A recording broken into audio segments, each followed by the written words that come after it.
सत्य की खोज से जुड़े हुए सभी साधकों का हार्दिक अभिनंदन। और वीडियो शुरू करने से पहले सबसे पहले तो आप लोगों का बहुत बहुत धन्यवाद। आप सब्सक्राइब कर रहे हैं, आपके कमेंट्स आ रहे हैं, बहुत अच्छा फील होता है। चैनल भी ग्रो कर रहा है, आप लोगों के बीच और नए साधकों के बीच हम पहुंच रहे हैं, तो सभी का तहे दिल से शुक्रिया। और इस वीडियो को शुरू करने से पहले फिर से वही अपील कि भाई हमारे डिस्क्रिप्शन में हमारा फेसबुक, इंस्टा, टेलीग्राम, व्हाट्सएप सभी कुछ है। जिनको सीखने के लिए कांटेक्ट करना है वो टेलीग्राम, व्हाट्सएप पे मैसेज करें, हमारे फेसबुक पेज पे फ्रेंड रिक्वेस्ट भेजें, हमारे इंस्टा को फॉलो करें और हमारे चैनल को सब्सक्राइब करें। यदि आपको हमारा कंटेंट अच्छा लगता है शेयर करें, इस पर कमेंट करें, लाइक करें, ताकि हमारे चैनल की रीच बढ़े, ज़्यादा से ज़्यादा लोगों तक गूगल इसको पहुंचाए। क्योंकि ये विषय ऐसा है कि इसके लिए हर कोई इंटरेस्टेड नहीं है और हर किसी को सही व्यक्ति मिलता नहीं। तो आपकी ये छोटी सी पहल केवल सब्सक्राइब और लाइक करने की भी, और शेयर कर दे तो बहुत अच्छा है, कमेंट करे तो और भी बढ़िया है, वो बहुत अच्छा इसका हमको मिलता है रीच में। और काफ़ी नए लोग जुड़ रहे हैं, आप सभी का स्वागत है। तो आज हम बात करेंगे ताओ की। मैं ओशो की एक बुक पढ़ रहा था, ताओ द पाथलेस पाथ, और जब मैं उसे पढ़ने लगा तो मुझे लगा कि यही तो मैं भी सिखा रहा हूँ। तो उसमें कुछ और ज़्यादा विस्तृत चीज़ें पढ़ी मिली। मतलब मेरा जो मैं सिखा रहा हूँ उसको ज़्यादा अच्छे शब्दों में, जो शब्द मेरे पास नहीं थे वो उस बुक में मिले बड़ा अच्छा तरीके से। तो ताओ के मास्टर्स हुए हैं, जैसे लाओ त्सु हुए हैं, ली त्सु हुए हैं, ऐसे बहुत सारे मास्टर्स हैं उनके। तो अब आप ताओ कह दें या जो मैं ध्यान सिखा रहा हूँ जिसे सहज कहते हैं हम, Sahaj Yoga, these both are the similar thing जो मैंने जाना, माई वे ऑफ सहयोग। मैं वो जो माता जी वाला सहयोग है उस पर कोई टिप्पणी नहीं कर रहा हूँ, वो उनका वे है सिखाने का। लेकिन जो मैं सिखाने की कोशिश कर रहा हूँ आपको बराबर, वो और ताओ बिल्कुल मिलता जुलता है। इसमें जो लिखा है वो कहते हैं कि दो तरह के लोग होते हैं। एक जो गॉड के बारे में बात करते हैं, लेकिन जो गॉड के बारे में बात करते हैं उनको गॉड के बारे में कुछ पता नहीं होता। एक वो जो जिनके मुंह से स्वयं गॉड बोलता है जिसे कहते हैं, और वो गॉड कोई नहीं है, वो आपकी चेतना है। जब चेतना से आपका संपर्क हो जाए और चेतना बोलने लगे, जैसे मेरे पुराने वीडियोस आप देखें, अब तो मैंने ये कहना थोड़ा बंद कर दिया, लेकिन पुराने कई वीडियोस में मैंने हमेशा कहा है कि मुझे नहीं पता मैंने क्या बोला है। और इनफैक्ट कई बार ऐसा हुआ है कि मैं बोलता रहा, पूरा वीडियो बन गया, पूरा लाइव हो गया, उसके बाद मैंने बैठ के उसे दोबारा सुना है कि मैंने कुछ अच्छा तो बोला था लेकिन मुझे नहीं पता मैंने क्या बोला था। बिकॉज उस समय मैं, जैसे वो कृष्ण ने गीता कही थी, तो जब अर्जुन ने दोबारा पूछी महाभारत युद्ध के बाद, तो कृष्ण ने कहा कि अर्जुन मैं तुम्हें इतना पागल नहीं समझता था। वो जो शब्द मैंने कहे थे वो परमात्मा के साथ एकाकार होकर कहे थे। शब्दों का फर्क होता है, बात वही। बोले अब मुझे याद नहीं मैंने क्या कहा था, फिर भी मैं तुम्हें कुछ बातें बताता हूँ। तो उन्होंने कुछ जो जनरल बातें थी वो बताई। तो जो व्यक्ति खुद, जिसके अंदर से खुद गॉड कुछ है नहीं, मैं हमेशा ये कहता हूँ, God is not a another entity. आपके अंदर ही गॉड है, आपकी चेतना ही गॉड है। जिस दिन आप अपनी चेतना के साथ तारतम्य में आ गए और उस चेतना से जो शब्द निकलने लगे, तो आप गॉड ही बोलेगा आपके मुंह से। और ऐसे लोगों को अक्सर मिस्टिक कहा जाता है, माइस्टिक कहा जाता है। तो इसमें क्योंकि ली त्सू के बारे में ये बात हो रही है, तो वो कह रहे हैं कि ली त्सू इज अ मिस्टिक, क्योंकि वो थियोलॉजियन नहीं है जो गॉड के बारे में बात करे, वो तो खुद गॉड की तरह बोलता है। और जब हम वर्ड इसमें लगाते हैं बारे में, गॉड के बारे में, तो ये इटसेल्फ ही बताता है कि ये इग्नोरेंस में है बंदा, क्योंकि ईश्वर के बारे में कुछ बोला नहीं जा सकता। जैसे आप समझिए कि ट्रूथ एक अलग चीज है, इसको आप जॉय है आपका, ये एक अलग चीज है, इसको आप एक्सप्रेस नहीं कर सकते। There is no word to express joy. आप आनंदित हैं, आप उसे कैसे बताएंगे कि आप आनंदित है? क्या है आनंद? ये सिर्फ महसूस किया जा सकता है।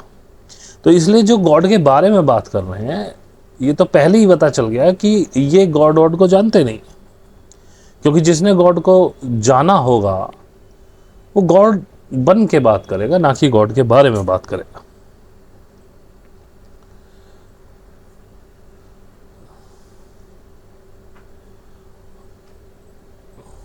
माफ़ कीजिएगा, थोड़ा सा मैं इसमें से हिंट ले रहा हूँ बुक में से, क्योंकि काफ़ी बड़ा चैप्टर है और इसे हम 2 बार में कवर करेंगे। और ये जो बता रहे हैं ताओ, या जो मेरा कहना फिर एक ईगो हो गया, जो हमारा तरीका है सहज करने का, तो मैंने जब इसमें पढ़ा तो वो ताओ जैसा ही है। तो ये जो इसमें ताओ को बता रहे हैं, वो कह रहे हैं कि ताओ एक वे है लाइफ जीने का। और मैं भी यही सिखाता हूं आपको कि जीवन बहुत सहज होके जियो। ताओ भी वही कहता है कि सहज होके जियो, अनगढ़ हो जाओ, जैसे तुम आए थे धरती पर, जैसे तुम्हारा मन है रहने का वैसे रहो, और आप देखोगे आपके अंदर एक आमूलचूल परिवर्तन होने लगेगा। इसमें हम गोल की बात ही नहीं करते, हमें पहुंचना कहाँ है, जाना क्या है, पाना क्या है। क्योंकि अगर कोई मेरे से कहता है कि ईश्वर को पाना है, परमात्मा को पाना है, तो मैंने आपको बताया मेरी जर्नी भी वहीं से शुरू हुई थी। जब मुझे राधा और कृष्ण को पाना था, आगे बढ़ा, मेरा कोई गुरु नहीं, और यूनिवर्स ने तैयार किया, बस बैठ गया साधना पे। 6-8 महीने की साधना में वो राधा कृष्ण गायब हो गए। परमात्मा से मिलना था, लगता था परमात्मा कोई और है, कोई लाइट, कोई कुछ चीज़ तो होगी। और आगे बढ़ा तो पता चला कि परमात्मा तो कोई है ही नहीं। और आज की डेट में मैं देखता हूँ तो मुझे क्या करना है, क्या पाना है? कुछ भी नहीं पाना है, क्योंकि परमात्मा कहीं है नहीं। तो बस इतना पता है कि अपने ही अंदर जाना, अपने अंदर तो तुम बैठे ही हो, कैसे जाओगे? इसका मतलब है कि बिना किसी लाग लपेट के अपनी जिंदगी को जीना है बस। और ऐसे जीना है जिसमें कोई डिसिप्लिन ना हो, कोई बाधा ना हो, कोई दबाव ना हो। क्योंकि जैसे ही आप डिसिप्लिन में आते हैं, then you are a slave. Tao भी यही कहता है कि जैसे हम छोटे बच्चों को डिसिप्लिन सिखा रहे हैं, स्कूल में डिसिप्लिन सिखा रहे हैं, उसके बाद वो जॉब में जाता है, वहाँ डिसिप्लिन होता है, they are slave, they are no more humans. और इस स्लेवरी की फौज को तैयार करने के लिए ही मैकॉले की पूरी शिक्षा व्यवस्था मैकॉले ने हिंदुस्तान में इम्पोज करी। अब मैं इसमें नहीं जाना चाहता कि बहुत लोग कहते हैं कि गुरुकुल्स होते थे और ये था और वो था, मुझे उसमें पढ़ने की, मैं क्योंकि यहाँ ना हिंदुइज्म को प्रोवोक कर रहा हूँ ना कुछ मैं, लेकिन एक बात बता रहा हूँ कि मैकॉले की पूरी शिक्षा व्यवस्था में डिसिप्लिन है। और जहाँ भी डिसिप्लिन है आप गुलाम हैं। जैसे फौज में ही चले जाओ, वहाँ डिसिप्लिन है, आपका दिमाग इतना मोटा कर दिया जाता है, आपका कमांडर आदेश दे जाओ गोली चलाओ, आप ये सोचोगे नहीं गोली चलानी कि नहीं चलानी, आप सीधा गोली चलाने लगोगे। और इसी की वो ट्रेनिंग है कि आप कैसे स्लेव बने। जितना ज़्यादा डिसिप्लिन, उतना ज़्यादा आप स्लेवरी की तरफ जा रहे हैं।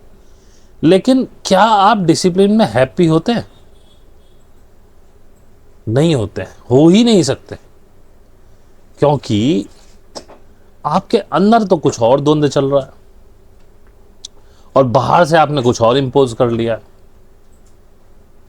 आपको अंदर से किसी, मान लीजिए अपने किसी टीचर पे या अपने माँ या बाप पे कुछ गुस्सा आ रहा है, और बिकॉज यू आर डिसिप्लिन आप हंस के दिखा रहे हो और उनके सामने उनकी आज्ञा का पालन कर रहे हो और अच्छे बन के दिखा रहे हो। ये अच्छा बनना ही खराब है, ये आपको खुद से दूर कर रहा है। और जब मैं कहता हूं अपने अंदर जाओ, इसका मतलब जैसे हो वैसे बन जाओ। और ये जो तुम्हारे अवचेतन, ये अवचेतन की भावनाएं होती हैं, जैसे किसी में गुस्सा आ रहा है लेकिन तुमने बाहर से इम्पोज कर रखा, आप उसको प्रशंसा कर रहे हो, उसके साथ बैठे हो, हंस रहे हो। तो एक जो दोनों में हार्मोनी नहीं है आपकी चेतन मस्तिष्क और अवचेतन मस्तिष्क में। यानी आपकी चेतना, अवचेतन मस्तिष्क का मतलब ही मैं चेतना कहता हूं, आपकी चेतना और आपका क्रिएटिव माइंड जो आपसे जो प्रेजेंस आपको दे रहा है, क्रिएटिविटी की जो प्रेजेंट माइंड है, क्योंकि चेतना बैक एंड में काम करती है, इन दोनों के बीच हार्मोनी ना होने से ही आपके जीवन में खींच है, आपको प्रॉब्लम है।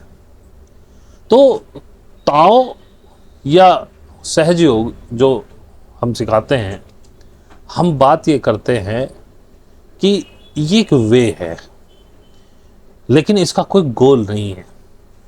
अनिश्चित यात्रा है, अनिश्चितकालीन यात्रा है, इस पे चढ़ गए। और इसीलिए जो लोग किसी गोल के साथ यहाँ आते हैं अक्सर थक के वापस चले जाते हैं। अभी हमारा एक लगभग 1.5 साल पुराना जो साथी था, जो सीख रहा था ग्रुप में, वो चला गया क्योंकि कुछ ना कुछ गोल लेके बैठा हुआ था शायद। अब क्योंकि ना उसने मुझसे बताया ना मैंने पूछा, क्योंकि जाने वाले से मैं कभी नहीं पूछता हूँ, अब पहले पूछता था। अब मैं सिर्फ वो कह रहा कि मेरे को जाने का, मैंने ठीक है जाइए, आपको किसने रोका है? आपको डाउट है तो आप पूछिए, लेकिन जब आप किसी गोल के साथ आते हैं, मुझे अमुक चीज मिल जाएगी साधना से, वो कभी मिलेगी नहीं। तो अब सोचते हैं कितना वेट करें यार, 1.5 साल, ये तो खुद की हत्या का मार्ग है, अपनी हत्या कर दी। तो ऐसी एक और हैं, कल उनका मेल आया, मैंने उनका कहा तुम कहाँ फंसे हो यार, तुम्हारी अभी यात्रा पूरी नहीं हुई संसार की, तुम जाओ यहाँ से छोड़ छाड़ के। तुम जिन चीज़ों का, अब उन्होंने कहीं कुछ सुन लिया कि श्वास, पता नहीं स्वर विज्ञान से कोई यूट्यूब पे आया होगा कि 250 करोड़ कमा सकते हैं फलाना। अब वो लग गया पैसे, क्योंकि उसको पैसा कमाना है, पैसे कमाने का ये मार्ग नहीं है। तो इस वे में हम सिर्फ चलते हैं और हमें गोल ना कहीं होता है ना हम चिंता करते हैं। गोल अपनी खुद चिंता करेगा। हर व्यक्ति अलग है, हर व्यक्ति को अलग गोल मिलेगा। हमें गोल की चिंता नहीं करनी। और अगर तुम्हें रास्ता मिल गया तो समझो तुम्हें गोल भी मिल गया, क्योंकि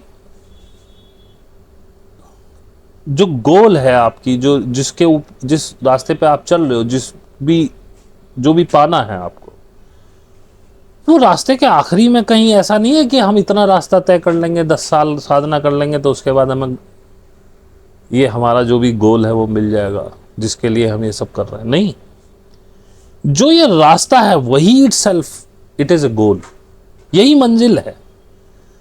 सिर्फ आपको रास्ता ढूंढना है, और हर व्यक्ति का रास्ता भी अलग है। 2 व्यक्तियों का रास्ता एक जैसा नहीं हो सकता।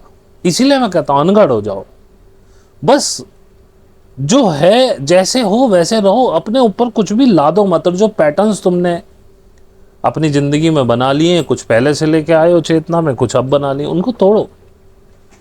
जैसे जैसे ये पैटर्न्स टूटते जाएंगे आप अनगढ़ होते जाओगे और आपको आपका रास्ता मिल जाएगा।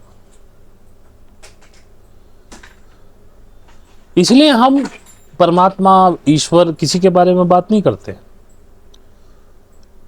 मोक्ष निर्वाण जैसी चीज भी पहले मैं बोलता था जब मैं पंडित था, जब कहीं कोई उपनिषद पढ़ के बोल रहा था, कहीं अष्टावक्र पढ़ के बोल रहा था, कहीं गीता पढ़ के बोल रहा था। लेकिन अब मैं एनलाइटनमेंट, मोक्ष, निर्वाण ऐसी कोई बात नहीं कर रहा हूं। अब तो सीधी बात है, आपको अपना रास्ता ढूंढना है। और अगर तुम ये रास्ता स्वयं ढूंढ पाते तो तुम स्वयं ही चल लेते, तुम्हें किसी गुरु की आवश्यकता नहीं थी। गुरु क्या करता है? पहली बात तो यहां कोई गुरु गुरु है नहीं, यहां सब शिष्य ही हैं। मैंने कई बार कहा भी है इस बारे में कि गुरु पूरे जीवन एक शिष्य को ढूंढता रहता है। क्यों ढूंढता है? क्योंकि अगर उसे एक शिष्य मिल जाए तो वो गुरु हुआ। यहां सारे ही शिष्य हैं, यहां कोई गुरु नहीं। ताओ के हिसाब से भी ये कहते हैं कि बस गुरु वही है जिसके पास बैठ करके आप इसको सीख सकते हैं, जिसकी प्रेजेंस में ये घटना घटित हो जाए, बस वही गुरु है।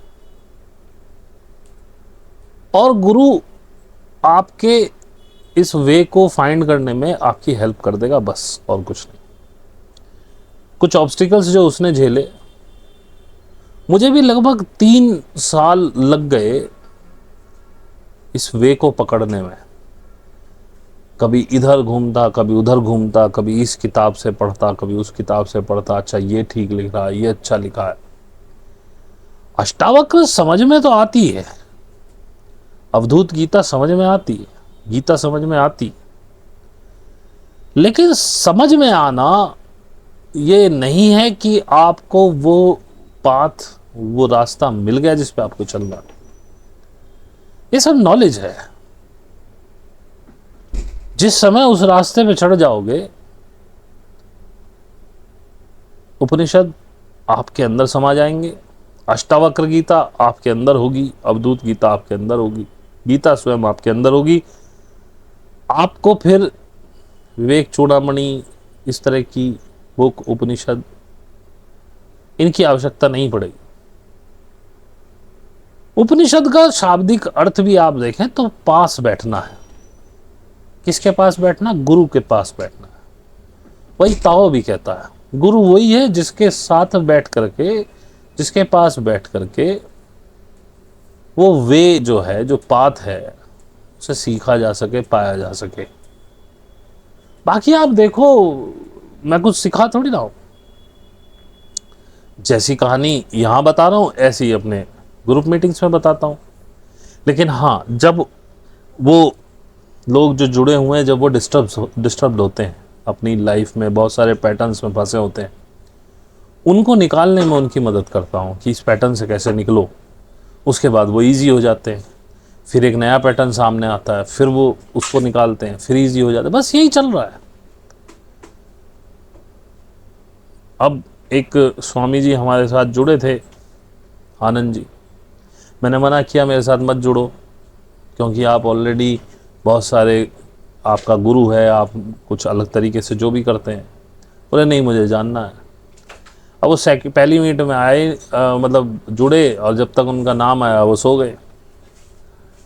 सेकंड मिनट में वो मुझे टेक्निक बता दो, मुझे टेक्निक बता दो। मैंने कहा टेक्निक तो हमारी भी वेब उस पर पड़ी हुई है, यूट्यूब पे, साधना कैसे करें, जाओ वीडियो देख लो। बोले इसके अलावा कोई टेक्निक में? नहीं, इसके अलावा कोई टेक्निक नहीं है।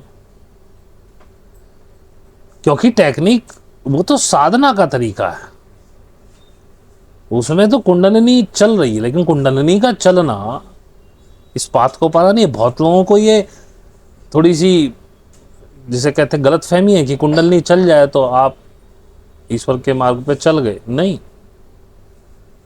कुंडलिनी साधन है, साध्य नहीं है।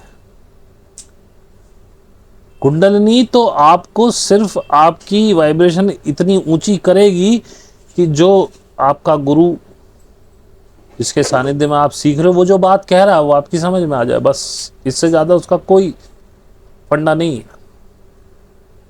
The way is other thing, path अलग है, कुंडलनी अलग है, जरूरी वो भी है। खैर, इधर उधर निकलने से चीजें लेट हो जाती हैं, ऑलरेडी 20 मिनट का हो गया इस हिसाब से तो ये, और ये छोटी सी किताब है, इसको मैं एक रात में ख़त्म कर सकता हूँ, लेकिन मैं इसको एक चैप्टर को 2 दिन में ख़त्म कर रहा हूँ, एक एक वर्ड को बड़े ध्यान से पढ़ रहा हूँ, क्योंकि वो है इस लायक। सो एक ही मैसेज है, you have to find the way, path मिलना चाहिए जिस पे चलना है। और ये कोई सुपर हाईवे नहीं है कि तुम्हें बड़ा चौड़ा सा रोड दिख गया और तुम चल गए। ये ऐसा है जैसे चिड़िया उड़ रही है, आकाश में जब वो उड़ती है तो उसके पीछे कोई भी रिमार्क आपको नहीं मिलता है जिसे आप पकड़ के फॉलो कर लो। और इसीलिए ताओ इस बुक में कहा गया this is pathless path. Path तो है लेकिन ये दिखाई नहीं देता, कुछ भी नहीं है सामने, ये रेडीमेड नहीं है। तुम केवल डिसाइड करके कि मैं इस पर चलना चाहता हूं, मैं चलूंगा, ऐसा नहीं होता है, तुम्हें इसे ढूंढना पड़ेगा। और हर व्यक्ति का अलग पाथ है, मेरा पाथ अलग है, आप मेरे पाथ पे नहीं चल सकते। ऐसे तो बुद्धा भी चले इस पाथ पे, लाओ से चला है, लीच से चला है, जीसस चला है, कबीर चले हैं, ऐसे बहुत लोग चले, लेकिन उनके पाथ पे आप अगर चलेंगे तो वो आपको कोई मदद नहीं करने वाला, क्योंकि आप जीसस नहीं है, आप कबीर नहीं है, आप नानक नहीं है, आप एक अलग बीइंग हैं। That's why your DNA is different. अगर आप जीसस होते तो आपके पास बिल्कुल जीसस जैसा डीएनए होता। इसीलिए कहते हैं इस पृथ्वी पे हर व्यक्ति का डीएनए अलग है, और यह हमने विज्ञान द्वारा खोजा है, लेकिन ईश्वर ने इसे बनाया ही ऐसा है। तो he is the greatest scientist जिसने ये व्यवस्था बनाई। लेकिन क्योंकि आप इंडिविजुअल है तो आप किसी के बनाए रास्ते के पीछे चलेंगे तो आप कहीं नहीं पहुंचेंगे, और यही लोग कर रहे हैं। बस आप अपनी जिंदगी को अगर सहज, जिसे मैं सहज कहता हूं, सहज तरीके से अगर आप जीते रहें तो आपको अपना पाथ मिल ही जाएगा। अब ये जो क्रिश्चियनिटी है, हिंदुइज्म है, ये मोहम्मडनिज्म है, मोहम्मदनिज्म बोलते हैं इसको, sorry, these are just like highways. ये हाईवे की तरह है जो साफ दिख रहे हैं, और इसमें चलने में कोई रिस्क भी नहीं है। और सबसे बड़ी बात है कि तुम्हें कुछ करना भी नहीं है, तुम्हें क्राउड को फॉलो करना है, और क्राउड को फॉलो करते हो तो आपको एक सिक्योरिटी भी रहती है, कोई आप पे उंगली उठाने वाला नहीं है। हालांकि मोहम्मडनिज्म वाला हिंदुइज्म पे उंगली उठा रहा है, हिंदुइज्म वाला क्रिश्चियनिटी पे उठा रहा है, क्रिश्चियनिटी फिर मोहम्मडनिज्म पे उठा रही है वो, लेकिन ये अपने आप में सुपर हाईवे। आप किसी भी सुपर हाईवे पे चढ़ते हैं, आप उस कम्युनिटी के पार्ट हो जाते हैं, उसके बाद जो वो क्राउड है वही आपको सिक्योर भी करती है। लेकिन सहज में आपको बिल्कुल अलोन चलना होता है। लोग आपसे इत्तेफाक नहीं रखते, आपको पागल बताते हैं। सहज आपकी इंडिविजुअलिटी की रेस्पेक्ट करता है, सोसाइटी की सहज में या ताओ में कोई रेस्पेक्ट नहीं है। सहज एक यूनिक चीज है हर व्यक्ति के लिए, किसी का पास सेम नहीं है। लेकिन ये क्राउड नहीं हो सकती। जैसे, सॉरी टू से, बट मेरे को कहना पड़ेगा, मैं कहना नहीं चाहता हूँ, सॉरी कि अगर किसी को बुरा लगे, जैसे कि माता जी का सहयोग, that is a crowd. I have no regret to say that, लेकिन ये मेरे इंडिविजुअल विचार हैं, यदि किसी को ठेस पहुंची तो आई एम सॉरी अगेन।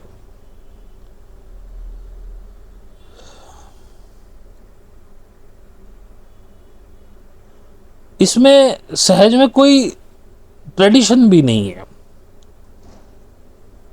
एक ये रिबेलियन टाइप का है, और ये ग्रेटेस्ट रिबेलियन है। जितना पॉसिबल हो सके, जितना विरोध आप कर सकें, ऐसे ही तो आपके जितने भी पैटर्न्स हैं वो टूटते हैं। और लोगों को अपने घरों में जो हमारे साथ हैं, जिन्होंने पैटर्न्स तोड़े हैं, बहुत कुछ सुनना पड़ता है, बहुत कुछ सहना पड़ता है। माफ़ कीजिएगा, थोड़ी सी लंबी हो सकती है ये वीडियो, लेकिन मैं ट्राई करूंगा कि ASAP ख़त्म करूं इसको। लेकिन हम इसके पार्ट्स बनाते रहेंगे जब तक ये ख़त्म नहीं हो जाती। अब आप समझिए, मैं अभी तक आपको केवल 3 पेज बता पाया हूँ इसके, कितना गहरा मीनिंग है इस बुक का, इसलिए मैं इसको बड़े आराम से पढ़ रहा हूँ।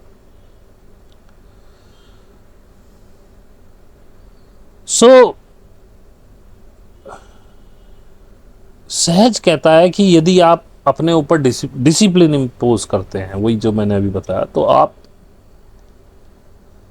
स्लेव है। क्योंकि डिसिप्लिन अवेयरनेस से आता है। तो इसमें ये नहीं कह रहे हैं कि डिसिप्लिन में रहो ही मत, हमेशा उल्टी सीधी बातें करो, हमेशा उल्टा सीधा काम करो।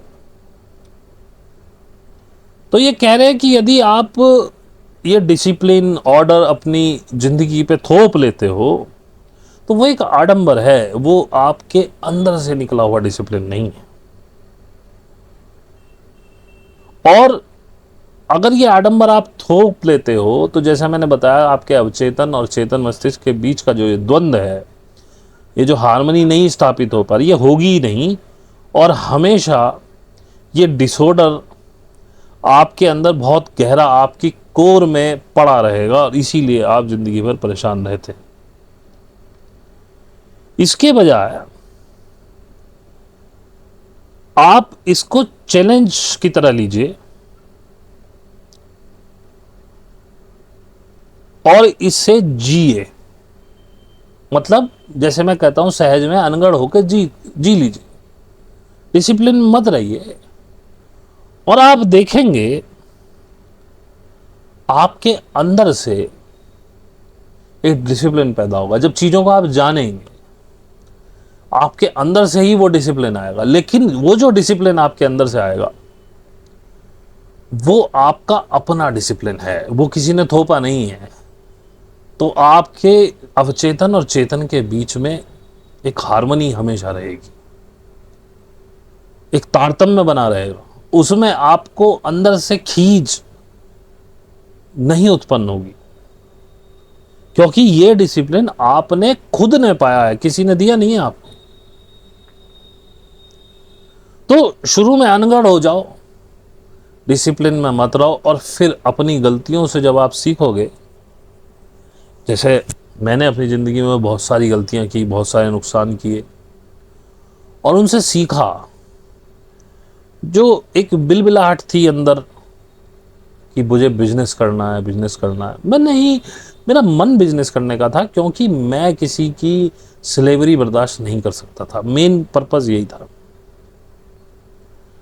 मैं जाता था, नौकरी करता था, फिर छोड़ आता था, फिर बिजनेस करता था, फिर नुकसान होता था, फिर नौकरी करता था। धीरे धीरे मैंने सीख लिया, और इस बार मैंने कहा भाई मुझे नहीं करना है बिजनेस, होना होगा तो हो जाएगा। और मैं बिल्कुल भी प्रॉब्लमेटिक नहीं हूँ। पहले मैं नौकरी में बहुत सारी चीज़ इम्पोज कर लेता था, यस मैन हो करके थोड़ा बहुत, हाँ ठीक है कर देंगे, फिर परेशान होता था। अब मैंने क्या करना शुरू कर दिया, मैं राइट अवे मना करता हूँ, नहीं this can not be possible, sorry I can not do it, and I am happy.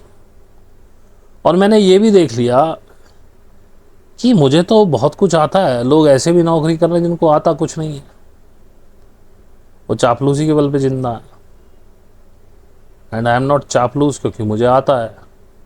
तो अगर मैं एक आध बार मना कर देता हूँ, कोई चीज़ मुझे सही नहीं लगती, मैं मना कर देता हूँ, तो कोई इम्पैक्ट पीछे से नहीं आता है, and I am happily doing my job. कब तक कर रहा हूँ इसका भी नहीं पता, जॉब से भी चिपका हुआ नहीं हूँ। लेकिन अब बिजनेस करने की भी कोई इच्छा नहीं है, ना ही जॉब करने की कोई इच्छा है। बस जो हो रहा है, क्योंकि सहज में भी मैं कई बार बता चुका हूँ, आपको नदी में तैरना नहीं है, तिरना है, मतलब बहाव के साथ बहना है एफर्टलेसली। यही ताओ कहता है कि आप बहो बस। और जितने आप डिसऑर्डर से जिएंगे शुरू में, या जब से भी जीना चाहें, आपके अंदर से एक निखरा हुआ व्यक्तित्व जन्म लेगा। क्योंकि वो जो ऑर्डर या वो जो डिसिप्लिन आपके जीवन में आएगा, ये उस अव्यवस्था के कारण आएगा जो आपने जी है। ये किसी पैटर्न की तरह से आपको दिया नहीं जाएगा।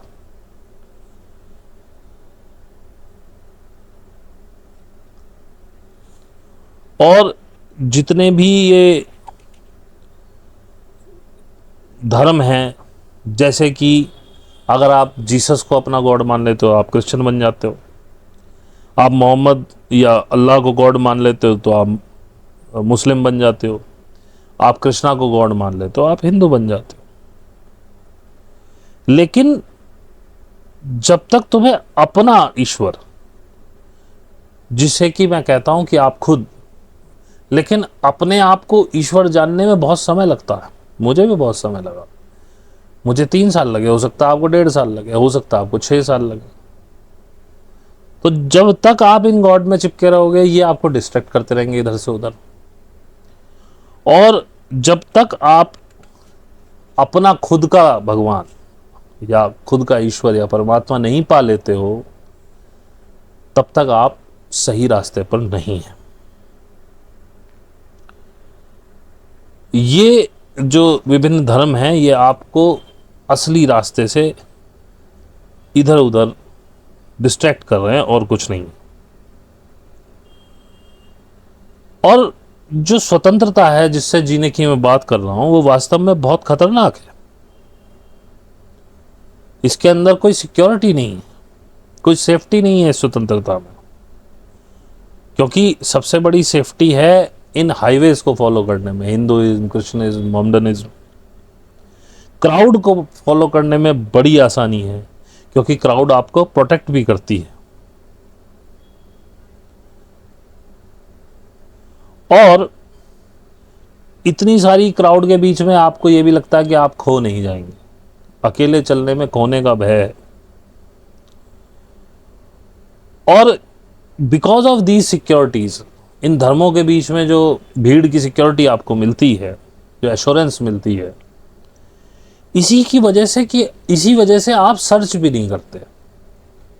कितने हैं जिन्होंने राम कृष्ण को सर्च किया, जीसस को सर्च किया, और जिन्होंने भी सर्च किया वो उस मार्ग से अलग हो गए। पक्का है, मैंने सर्च किया, मैं हट गया। आया था कृष्ण और राधा को ही ढूंढने, और जब ढूंढने लगा तो पता चला ये तो कहानी है। और इनको ढूंढते ढूंढते फिर सारे ही कहानी बन गए। मिला तो एक बुद्ध, लेकिन वो गौतम बुद्ध नहीं, path of Buddha. Because Buddha is not truth, path is truth. जो वे है, जो रास्ता है, वो सच है। बुद्ध सच नहीं है। ऐसे बुद्ध पहले भी हुए। 28वें बुद्ध थे गौतम बुद्ध, कौणागमन बुद्ध, काश्यप बुद्ध, तिस्स बुद्ध, पता नहीं कितने बुद्ध हुए। और गौतम बुद्ध के बाद बिकॉज महायानियों ने कन्वर्ट कर दिया उनको भगवान में, और उसमें वो फिर अवतारवाद बना दिया कि ये विष्णु का अवतार है, अब एक और कलयुग में अवतार होगा, तो बीच के बुद्धों की कोई गिनती नहीं। Lao Tse itself is a Buddha, Lieh Tzu is a Buddha,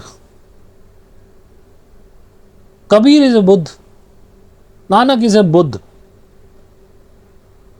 even Osho is a Buddha, J Krishnamurti is a Buddha. जब मैं कहता हूं ये धरती कभी बुद्धों से खाली नहीं रही है, तो ये ट्रूथ है। आज भी शायद अगर आप ढूंढने निकलो तो आपको 2 4 5 10 बुद्ध मिल जाए अक्रॉस द ग्लोब, शायद ज़्यादा भी, क्योंकि बुद्ध बड़े बड़े प्रोग्राम नहीं करते हैं। बुद्ध श्री श्री रविशंकर या सदगुरु जैसे बड़ी बड़ी कहानियाँ नहीं बनाते हैं, उनके बड़े कवरेज लाइव्स नहीं होते। बुद्ध ऑडिटोरियम्स में प्रोग्राम्स नहीं करते। अब तो संचार क्रांति का ज़माना है, जैसे मैं आप तक रीच कर पा रहा हूँ विदाउट, ये तो नहीं कह सकते कि कॉस्ट नहीं है, लेकिन वेरी लीस्ट कॉस्ट।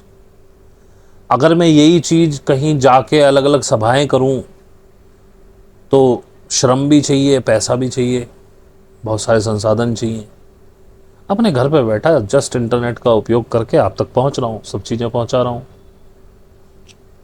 तो आज अब आप सोचो, अगर ओशो आज के समय में होते तो क्या वो आश्रम बना के लोगों को वहां बुला रहे होते? मेरे हिसाब से वो भी यूट्यूब पे होते। और बात वहीं से चली कि सिक्योरिटी की वजह से आप सर्च करना भूल जाते हो और आप जानना बंद कर देते हो, आप मान लेते हो अब राम है, क्योंकि भीड़ से लफड़ा कौन मोड़ ले, कृष्ण है क्योंकि भीड़ के साथ सिक्योरिटी है, आप एक कम्युनिटी का पार्ट हो गए। हालांकि कम्युनिटी ने कभी किसी को कुछ दिया नहीं सिवाय परेशानी के। अगर आप पुराना इतिहास पढ़ेंगे, बहुत गरीब लोगों की सिर्फ मृत्यु भोज के नाम पर इन ब्राह्मणों ने जमीनें तक छीन ली। वो स्लेवरी करने लगे केवल अपने पिता के मृत्यु भोज के चक्कर में। उनको इतना इन्होंने डराया, तुम्हारे बाप ने तुम्हें पैदा किया, उसकी आत्मा ऐसे भटकेगी और तुम्हारा तो फर्ज बनता है। वो बेचारा कर्जा लेके मृत्यु भोज कर रहा है, उसकी ज़मीन चली गई। ऐसे बहुत सारे कांड हुए। एक और बुक आएगी तो उसके बारे में बताऊंगा। ब्राह्मणों के बहुत सारे कांड हैं। खैर, आप ये ना समझे मैं ब्राह्मणों के खिलाफ हूँ, लेकिन जो सच है वो सच है। सच थोड़ा बिटर होता है, पचाना आसान नहीं है, लेकिन जिसने सच पचाना सीख लिया उसने सब सीख लिया। तो अगर तुमने सच को उधार ले लिया है किसी से, तो आप एक नॉलेजेबल पर्सन, जानकार व्यक्ति बन सकते हैं। बट जानकारी ज्ञान नहीं। जैसे मैं कहता हूं, मैं भी जो कुछ कह रहा हूं, take it as a knowledge. ये जानकारी है आपके लिए, क्योंकि आपके साथ घटित नहीं हुआ। जब मैं आज से 2 साल पहले, 1.5 साल पहले कुछ बता रहा था, कुछ अपने अनुभव बता रहा था अपने ग्रुप वालों को, वो सिर्फ सुन रहे थे, उन्होंने डिनाई नहीं किया। लेकिन अब वो उनके साथ हो रहे हैं, तब उनको समझ में आ रहा है कि ये क्या है। तो अभी इसे एक नॉलेज की तरह लो, ज्ञान मत समझो और इसे खोजो। क्या मैं ठीक कह रहा हूं? क्या ये व्यक्ति जो कह रहा है इसमें कुछ सच्चाई है? जानो इसे। जिस दिन तुम जान जाओगे उस दिन मुझे कहने की आवश्यकता नहीं पड़ेगी। सहज जो है ये जानकारी के खिलाफ है। वो कहता है जानकारी मत लो। और अगर आप इग्नोरेंट हो तो ये अच्छा है, आपकी इग्नोरेंस अच्छी है। कम से कम ये तुम्हारी अपनी इग्नोरेंस है, इसमें एक इनोसेंस भी है कि तुम इग्नोरेंट हो। कम से कम तुमने बाहर की जानकारियां अपने ऊपर थोप के पैटर्न्स नहीं बनाए। That is good. और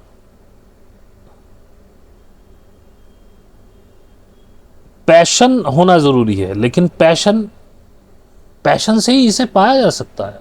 I am not talking about God, I am not talking about परमात्मा, बिकॉज जब आप आगे चलेंगे ये परमात्मा लॉस्ट हो जाएगा। मेरे लिए लॉस्ट हो गया। तो अब हम इसे बस इसे ही कह सकते हैं। किसे, कौन, मुझे नहीं पता। मे बी इट्स मी, मैं खुद को ही कहता हूं कि खुद को ही तो पाना है, लेकिन मैं ये भी नहीं जानता कि ये मैं ही हूं, मेरे को खुद को ही पाना है। तो इसे तभी पाया जाता है जब आपके अंदर एक पैशन हो कि नहीं, हमें पाना ही है। और ये तभी पैदा होता है जब आप अपने अलग पाथ पे अलोन चल रहे हो। इतने बड़े एग्जिस्टेंस में, इतने बड़े स्काई में आप अकेले, वीरान, इतनी हिम्मत, इसमें बहुत हिम्मत चाहिए। अभी हमारे साथ एक साधक जुड़े संजय, अभी 2 हफ्ते, उनको शायद मुश्किल से 2-3 हफ्ते हुए। उन्होंने 2-3 दिन पहले लिखा, क्या मैं इसे कर भी पाऊंगा? तुम 2 हफ्ते में ही हथियार डाल गए। बहुत हिम्मत का काम है भाई,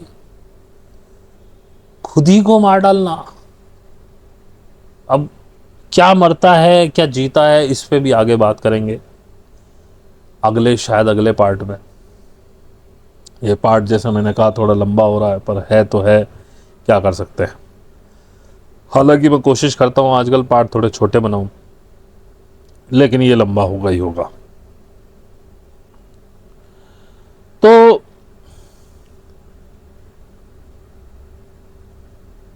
आप मोमडन्स के साथ चलते हो, हिंदूज के साथ चलते हो, ज्यूज के साथ चलते हो, क्योंकि आपको जीवन पर भरोसा नहीं है। आपको क्राउड के साथ जाना है, सिक्योरिटी नहीं है आपके, आप बहुत इनसिक्योर, हिम्मत ही नहीं है आप में अकेले चलने की। अगर आप चाहते हो कि आप अकेला चलो, तो आपको अपनी जिंदगी पर बहुत ज्यादा ट्रस्ट होना चाहिए। आपको जितनी ये प्रकृति है इस पर ट्रस्ट होना चाहिए। और तुम क्या करते हो, जो मैन मेड कॉन्सेप्शंस हैं, जो लोगों ने बनाए हैं, लोगों का बनाया हुआ जो सिस्टम है, आइडियोलॉजीज हैं, इन पर आप विश्वास करते हो। क्या ये सच है? सारे भगवान आदमियों ने बनाए हैं। जे कृष्णमूर्ति ने भी ये कहा, जब किसी ने पूछा कि गॉड के बारे में, तो उन्होंने कहा who create God? It's man who create God. God कहीं है ही नहीं। लेकिन जिद्दू कृष्णमूर्ति बहुत बड़ी शख्सियत हैं आज की डेट में। थे तो नहीं कह सकते, क्योंकि शरीर मरा है, उनके विचार आज भी जिंदा है, उनसे कोई सवाल नहीं करता है। लेकिन मैं अभी कुछ भी नहीं हूं, ना होना भी नहीं चाहता। तो मेरे पे क्वेश्चन भी उठ सकते हैं, लेकिन मैं कहता हूं भगवान कहीं था ही नहीं, कहीं हुआ ही नहीं, कोई भगवान है ही नहीं। और जो ये आइडियोलॉजीज मनुष्य ने बनाई हैं, वो केवल सच को छुपाने के लिए है, क्योंकि वो सच जानता ही नहीं है। और उसको इस तरीके से छुपा दिया गया, और तुम अपनी सिक्योरिटी के चक्कर में क्राउड को फॉलो किए जा रहे हो। वही इसे पा सकता है जिसने क्राउड से अलग रास्ता चुन लिया। और जो ताओ कहता है, वो कहता है कि इग्नोरेंस जो है वो सच को पाने के लिए कोई बैरियर नहीं है, कोई रुकावट नहीं है इग्नोरेंस। लेकिन जो नॉलेज है तुम्हारा, जो जिसे तुम ज्ञान समझते हो, जिसे मैं कहता हूं, अभी क्या शब्द यूज किया था मैंने, जानकारी, वो बैरियर है, क्योंकि तुमने जानकारी को ज्ञान समझ लिया। अगर तुम अपनी जानकारी को उठा के एक तरफ रखो और बिल्कुल ऐसे हो जाओ जैसे तुम पैदा हुए थे बिना किसी जानकारी के, और अब खोजना शुरू करो सच को, तो तुम इसे पा ही जाओगे, हर हाल में पा जाओगे। तो मैं समझता हूं कि आज काफ़ी लंबा हो गया है, फिर आगे शुरू करेंगे। बड़ी अच्छी बुक है, अगर आप चाहें तो आप पढ़ सकते हैं। नाम है इसका Tao the pathless path from Osho. तो अभी ये इसका पहले चैप्टर की कुछ पेज हुए हैं, लेकिन मुझे बड़ी अच्छी लगी। और ईमानदारी से मैं बताऊं, कुछ दिन पहले मैं सोच ही रहा था कि यार अब मैं कब तक इन विषयों पर बोलता रहूँगा। अब तो मेरे पास कुछ बचा भी नहीं बोलने के लिए। लोगों के प्रश्न नहीं है, तुम्हारे पास कुछ है नहीं, कब तक बोलेंगे इन चीज़ों पे। तो फिर अंदर से आई कि यार जब अब तक बोले हो तो कुछ ना कुछ मिल ही जाएगा। और एक बुक मेरे पास आ गई थी उससे पहले ही, फिर मैंने फिर बस अपने आप दिमाग में आया, एक अंदर से प्रेरणा हुई कि भाई जो बुक है, पहले भी तो तुम बीच में बुकों से पढ़ पढ़ के बोले हो, वो बात अलग है। आजकल ये ऋग्वेद में लग गया था तो वो बिल्कुल कबाड़ है, उसमें कुछ ऐसा है ही नहीं समझाने लायक, लेकिन फिर भी पढ़ूंगा पूरा। तो भाई एक साइड में एक बुक और शुरू करो तो कुछ ना कुछ मिलेगा।